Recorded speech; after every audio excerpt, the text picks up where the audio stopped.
He shows no signs of understanding language, responding to verbal commands, or awareness of his surroundings.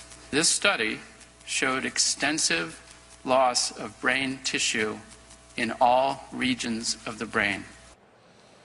Now, Tucker sat down yesterday with Fred Warmbier, Otto's father, for an exclusive interview. Take a look.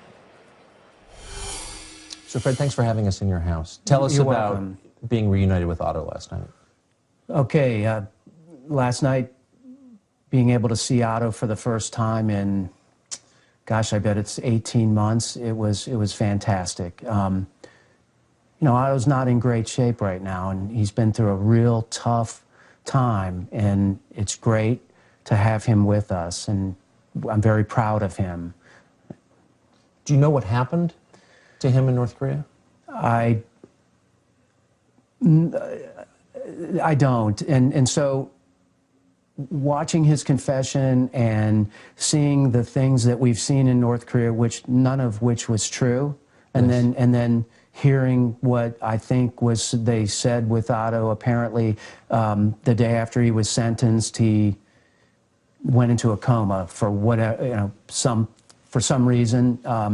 I don't have any particulars.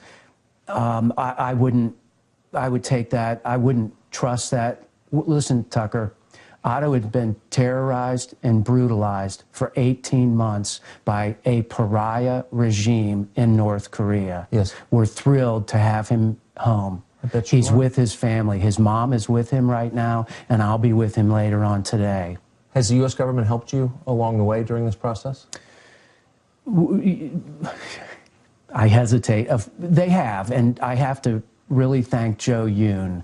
And so he got involved, I don't know when, a month or two ago, contacted us and said he was going to work for us, and his mission was to bring Otto home. And who is Joe Yoon? Joe Yoon is an ambassador in the State Department. I believe he took over for Ambassador King, and very helpful to Cindy and I, and we are really thankful for him. And we're also thankful to Rex Tillerson and to President Trump. They wanted Otto home, and I believe, and Cindy and I believe they made this happen. So we're thankful for that.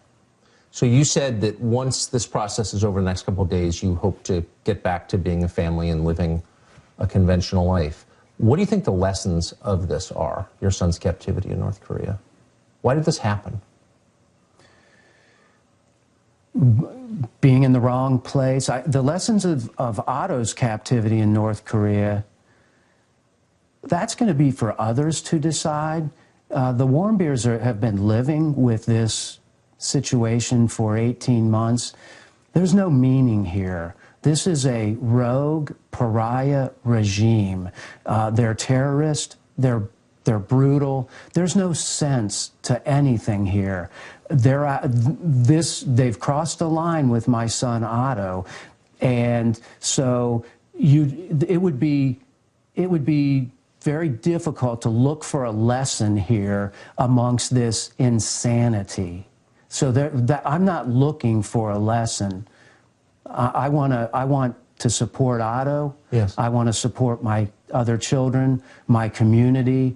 I'm proud of the way everybody's handled this, and I'm so grateful that Otto's with us. He's with people who love him now.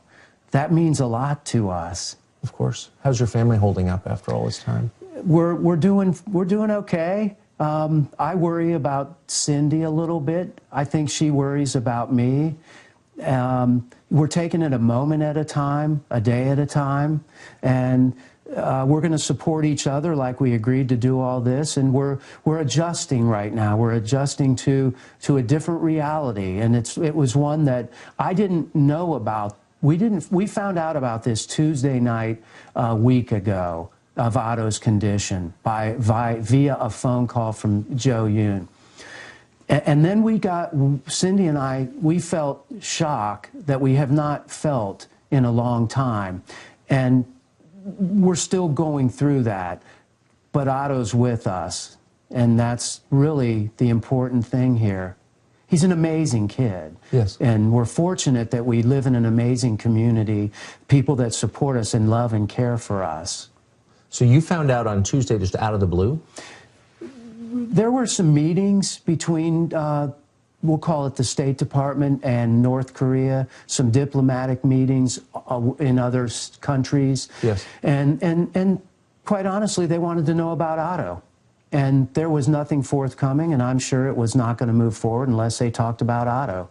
So I think that our government forced North Korea's hand and made them admit Otto's situation. There are other Americans being held in North Korea, apparently, at least 3, maybe more. Yes. Do you have advice for their families? No. No, I would not. I can't recommend any. I don't know what to say. I wouldn't know what to say to them. They can use us as an example, and they can make their own decisions. We tried to do the right thing, and here we are today. So I don't know what the answers are. I've been told not precedented. Otto's situation, yes. Otto's treatment by the North Koreans is unprecedented. So I don't have advice for anybody. You're a wise man. Thank you, Fred. You're welcome. Fred, this is what you found in Otto's bag when he came back last night? Yeah, these are Otto's belongings. He had a duffel bag and that in his book bag, and there was a pouch here that some things were in. He's got his UVA notebook. Yeah, his passport. This was his calculator. He was going to be doing a finance class there, and as his crazy shirts and ties. Looks like he was packing for a 3-month trip, but. So he was in China and he just took a couple-day jaunt. Yeah, he took a tour with young people, Young Pioneers tour with a group of young people. He was over there with them, and these are the clothes that he took. They were packed up. They were musty when we took them out. Obviously, they've been in the bag for a long time, and this was be typical of Otto, though. He'd have a lot of cool stuff to wear, and you know, some neat shoes, and of course he had running shoes. He loved to run. He's in excellent shape. Yeah, there's his wallet, and I guess he had some money that he had there, and that's what he was. That's what they sent him home with. Looks like a straight arrow kid from this. It's pretty straightforward, you know. This was Otto.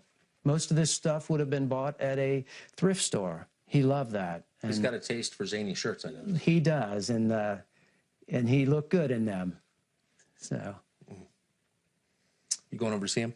I am, yeah. As soon as we're finished, I'm going to go see him and Cindy, and we're going to hang out and going to read to him and talk to him and, you know, make him feel at home. Let him know that he's around people that love him. That's the most important thing we can do for Otto right now. Well, God bless you. Yeah, thank you for letting us in. You're very welcome, Tucker, and thank you. You've been a huge support for us and Otto, and we can't thank you enough. We feel for you. Yeah, thanks.